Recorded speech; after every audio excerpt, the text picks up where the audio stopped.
Every year, over 1 lakh people are caught riding without a helmet in Bangalore alone. Drunk driving cases in the city runs into tens of thousands. I had gone over the numbers, researched many drunk driving cases before I even started my project. But there was also something closer to home.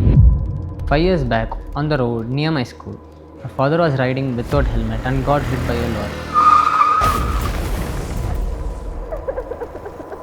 And his daughter was there when it happened. I was close enough to that incident to know that it wasn't just another tragic accident. It showed me how robotics could help address a very real problem.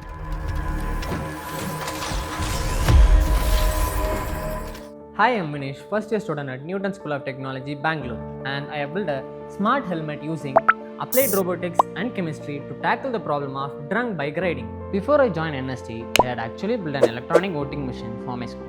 So I wasn't starting completely from scratch where it came to working with sensors and microcontrollers. But I also wanted to be honest that building something for your school and building something that has to work wirelessly, detect alcohol and control whether the vehicle starts, those are very different challenges. The NST was where I first had access to the kind of environment where something like this was even possible to attempt. The idea was straightforward. The helmet needs to do two things. It needs to confirm that the person is actually wearing it, and it needs to confirm that the person hasn't been drinking. Only if both of those conditions are met, the two-wheeler will be allowed to start.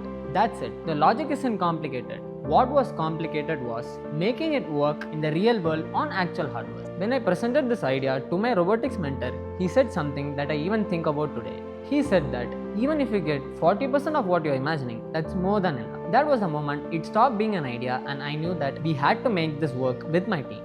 The first couple of days was very challenging. Almost nothing was working the way it was supposed to. The two microcontrollers we were using, one in the helmet and one on the bike side, they were not communicating with each other properly. We tried Wi-Fi, we tried Bluetooth, but both failed.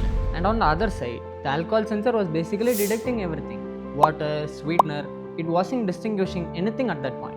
And that was a major issue during the build. And then we learned of something called ESP-NOW, which is a protocol that uses MAC address to sync two modules directly without Wi-Fi or Bluetooth. And it has a limited range of about 1.5 meters, which exactly turned out to be what we needed. Because it means the helmet and bike can only communicate with each other when they are physically close, which was perfect for us. By the time we were close to getting it working, a lot of my team members had to go home for holidays. It was just me and one of my teammates still working on it. And I remember the phase clearly because it was the most uncertain part of the whole process.